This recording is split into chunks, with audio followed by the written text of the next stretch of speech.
আপনি দেখছেন news now, আমরা জানি কোনটা খবর। ৭ দফা দাবিতে বিজেএমসি অঙ্গনওয়াড়ি ও helper sell depression Prather ICDS এর কাছে।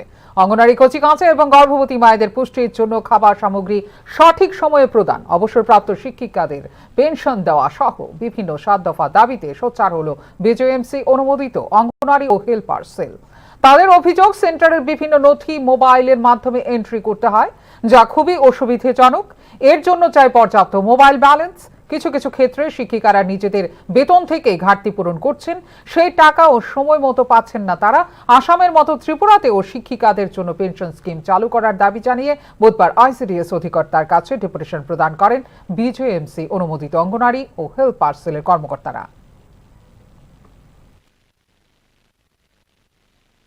প্রথমত আমরা কথা হইলো, আজকে আমরা ভারতীয় জনতা মজদুর সেলের থেকে ওখানে ওয়ার্কার এবং হেল্পার সেলের পক্ষ থেকে এখানে সারা ত্রিপুরা দিদিমণিদের একজন দুজন করে আছে, সব জায়গা থেকে এখানে আইছে। তো আজকে তার লেগে আমরা মানে অনেক বিপাকে পড়া আমরা ডাইরেক্টর স্যারে জানাইছি, কারণ আমরা যদি এগুলি না পাই বর্তমানে আমরা এমন আছে এগুলি কাজ বন্ধ হয়ে যাবো। মোবাইল যে কাজ আমরা নিজে গাইডের থেকে বিল বুঝে আমরা কাজ করতেছি।